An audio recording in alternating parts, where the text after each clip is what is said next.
Mark Ruffalo is a three-time Oscar nominee, but is probably best known as the Hulk, a role he nearly played even sooner. It could have been you. It could have been me. It could have been any of us.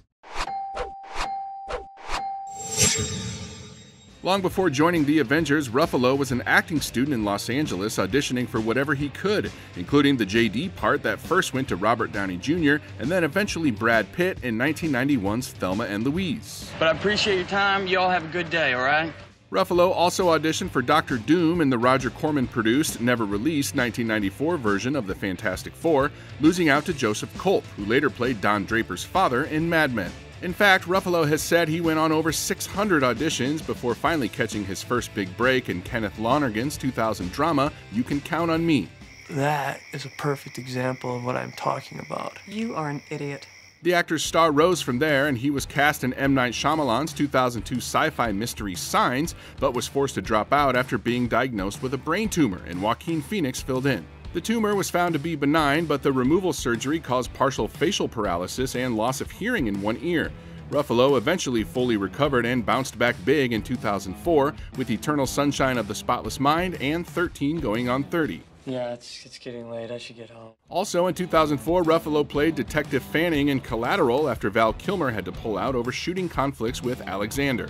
Ruffalo also stepped in for Mark Wahlberg after he pulled out of 2006's Infamous, but then had to leave the project over scheduling. The part of Perry Smith eventually went to Daniel Craig. He was then cast in 2007's Zodiac after Jennifer Aniston reportedly suggested he and Jake Gyllenhaal to director David Fincher. Is that true? Around that time, Ruffalo was director Louis Leterrier's first choice for the title role in The Incredible Hulk, but the director has said Marvel wanted the more famous Edward Norton because Ruffalo was known for, quote, intellectual movies. Ruffalo went on to star in 2010's Shutter Island, beating out Robert Downey Jr. and Josh Brolin for the role of Chuck All. Also in 2010, Ruffalo starred in The Kids Are All Right in the role of Paul that once belonged to Ewan McGregor earlier in the development process, but earned Ruffalo his first Oscar nomination. I'm a doer. That's how I learn. Meanwhile, Marvel announced it would be moving on from Norton as Hulk in future MCU movies, eventually casting Ruffalo for director Joss Whedon's 2012 movie The Avengers and Beyond. That's my secret, Cat. I'm always angry.